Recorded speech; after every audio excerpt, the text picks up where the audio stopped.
Bwiino, Nyanzi ne Burkina Faso.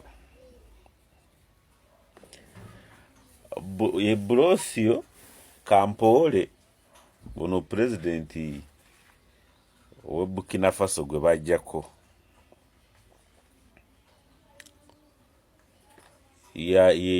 kigambibwa ye yatta Thomas Sankara. Naye Brosio Kampole Thomas Sankara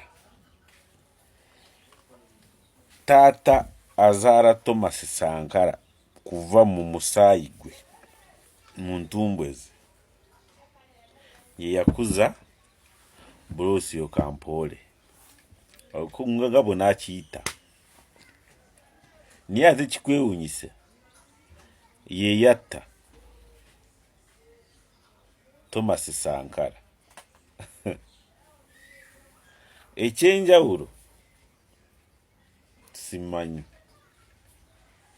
ye yali mukulu ku Thomas Sankara kati kitunulira Nyanzi ne Bwiino. Nyanzi namubagamba dda wali bakamuwamba oba agamba bamuwamba. Nyanzi uyu NRM stonchi chairman Nyanzi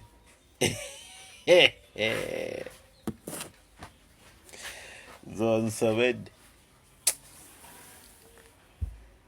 chairman Nyanzi kati toraba tactics zakora za muzeyi akutukirire uwo nagamba gwe tiwe simbawo njagala gundi ne gundi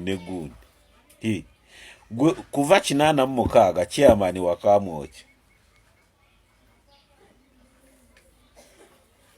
buchanga government eja mu buyinzi nafuka chairman w'ekyalo gwo kiyise kyangu kubeera chairman mu kibuga wano.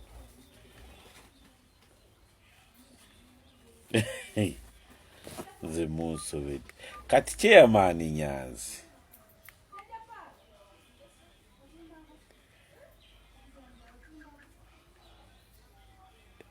ne Kampole president we Burkina Faso gwe bajjako Thomas Sankara Bwiino. Thomas Sankara yali ku birala ku nsi ye ono oba yali mukulu oba mutowe naye tibazaalibwawo mu mutaata omu naye araba abaje mugati mukamu bw'oba olina olugendo gw'ogendamu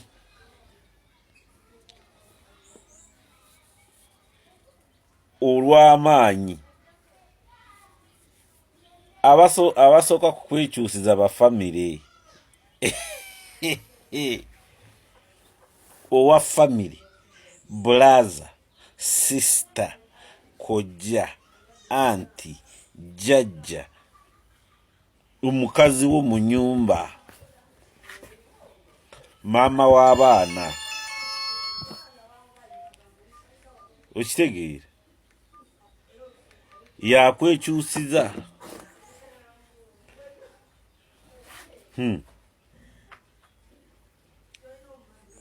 kati Latif Sebagala byarajana ekyo kituuza Nyanzi agenda kujjayo enjala mwewuunyi Nyanzi agenda kumalira yegase ku mpuuga oba kuddayo mu NRM era noboda ku boda wa mpuuga obulinga li mu NRM boda oja kungamba otya mpuuga bwe yaza kutongoza ekibiina kye DF yatidde mu motoka ki namba myufu tiyajide mu motoka eriko namba emyufu.